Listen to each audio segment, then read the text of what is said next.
மாலதியின் mutton biryani. வானம் சட்டென்று தன் நிறத்தை மாற்றிக்கொண்டது.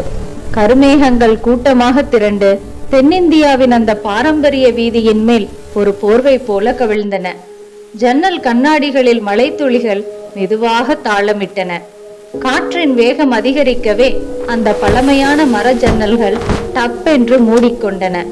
வெளியே தெருவோர பள்ளங்களில் மழை நீர் தேங்கத் தொடங்க உள்ளே பால்கனி வழியாக தெரியும் மலையின் அழகு மனதை கொள்ளை கொண்டது.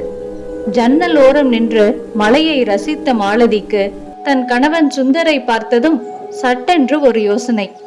இந்த மலைக்கு சூடா ஒரு மட்டன் பிரியாணி செஞ்சா என்ன என்று கேட்க, சுந்தர் உற்சாகமாக தன் பெருவிரலை உயர்த்தி காட்டுகிறான். அடுத்த சில நிமிடங்களில் சுந்தர் ரெயின்கோட்டை அணிந்து கொண்டு மலையில் நனைந்தபடி ஸ்கூட்டரை ஸ்டார்ட் செய்கிறான். கறிக்கடையில் பார்த்து பார்த்து செதுக்கியது போன்ற இள மட்டன் துண்டுகளை வாங்கி கொண்டு பைகளில் மனம் வீசும் சீரக சம்பா அரிசியுடன் வீடு திரும்புகிறான். வீட்டில் கவினும் நிலாவும் குதித்து விளையாடி கொண்டிருக்க, பின்னர் தங்கள் குட்டி கைகளால் புதினா இலைகளை காம்பிலிருந்து ஆய்ந்து பிரியாணி செய்வதற்கு உதவுகிறார்கள். மாலதி சமையலை தொடங்கினாள். படிகம் போன்ற தண்ணீரில் சீரக சம்பா அரிசி ஊறத் தொடங்கியது.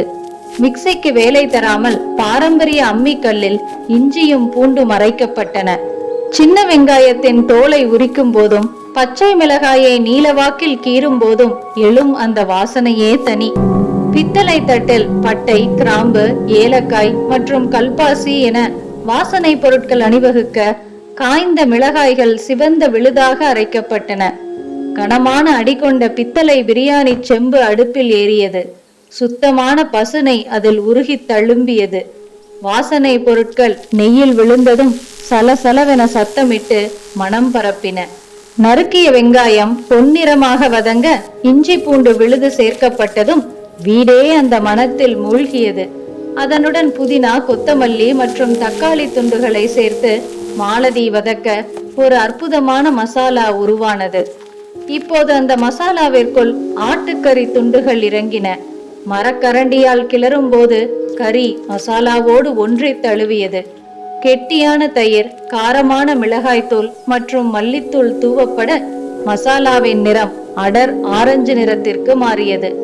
இறுதியாக ஒரு எலுமிச்சை பழத்தை சாறு பிழிய கறி மசாலாவில் வெந்து மென்மையாக தொடங்கியது. ஊறிய அரிசியை நீரை வடித்துவிட்டு கொதிக்கும் மசாலாவில் மாலதி சேர்த்தாள். அரிசியும் கறியும் இணையும் அந்த லயமான கிளறல் ஒரு கலை. தண்ணீர் வற்றி ஆவி எழும்போது கனமான தட்டு போட்டு அதன் மேல் சுடுநீர் நிறைந்த பாத்திரத்தை வைத்தாள். இதுதான் அந்த பாரம்பரிய தம் முறை. சிறு தீயில் பிரியாணி மெதுவாக தன் முழு வடிவத்தை பெற்றது. பிரியாணி வேகுவதற்குள் வீடெங்கும் அதன் வாசம் ஊடுருவியது. சுந்தரும் பிள்ளைகளும் ஹாலில் அமர்ந்து அந்த மனத்தை நுகர்ந்தபடி ஆர்வமாக பேசிக் கொண்டிருந்தனர்.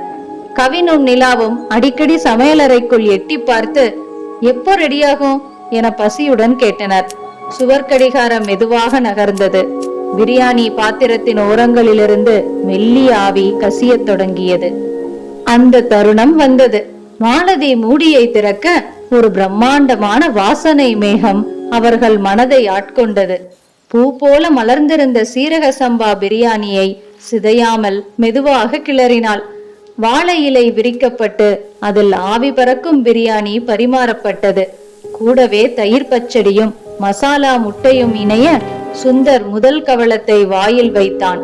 கண்களை மூடி அந்த சுவையை அனுபவித்தவன் முகத்தில் அத்தனை திருப்தி.